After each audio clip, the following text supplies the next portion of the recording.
Lapel pins let you proudly show off where you've been or where you stand.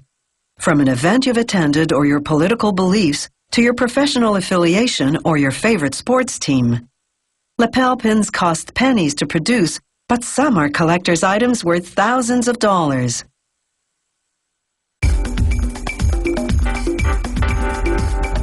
They may be tiny, but they're out there in huge numbers. This one company churns out about 5 million lapel pins a year.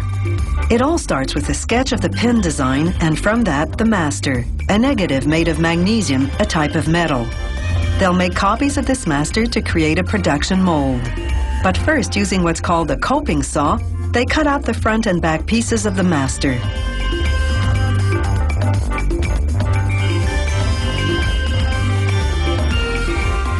Using a dispenser about the size of a sewing needle, they glue the pieces together with epoxy. It takes 5 minutes to dry. Then they cast enough copies of the master to fill up a rubber disc. After tracing the outlines, a worker uses a surgical knife to meticulously carve out the cavities. He softens the rubber with paint thinner to enable precision cuts. Then he places a copy of the master in each cavity.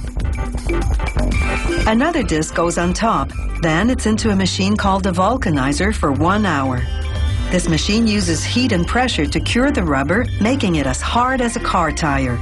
It also melds the rubber around each master copy, embedding the detail. This will be the production mold for producing this pin design.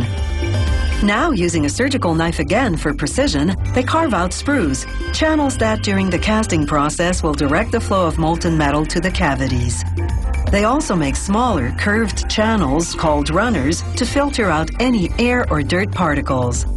It's crucial to position the sprues and runners correctly because this mold produces an entire line of a particular pin. Mess up and they'd have to remake the mold from scratch.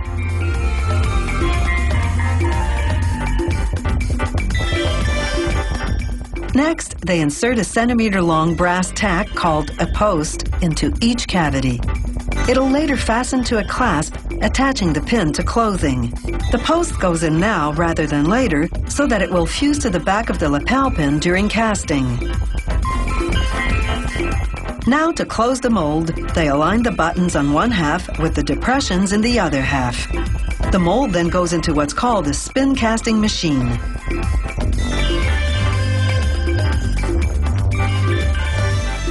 Using a cast iron ladle that can withstand the fiery temperature, they pour in molten metal, either pewter, zinc, or a tin alloy. As the machine spins, centrifugal force propels the metal into every nook and cranny of the cavities. After a minute of spinning, 400 rotations, the mold comes out. The metal takes about 5 minutes to cool and harden.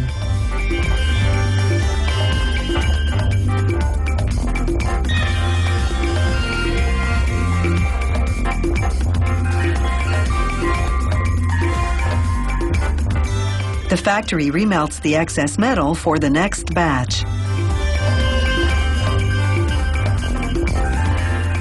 Next, a brass clasp called a clutch goes onto the post.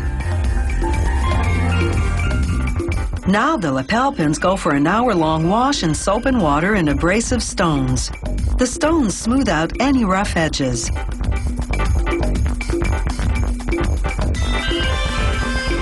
The pins go into the electroplating tank for a surface coating of metal.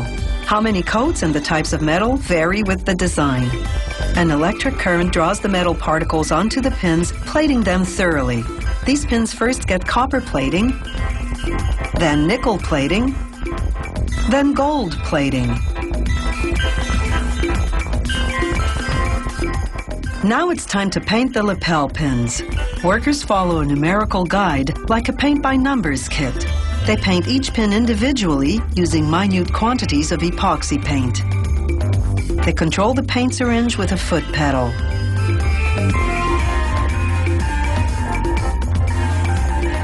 Once the paint dries, a machine called a pad printer gathers up ink and stamps on the tiny details, the ones too small to paint by hand.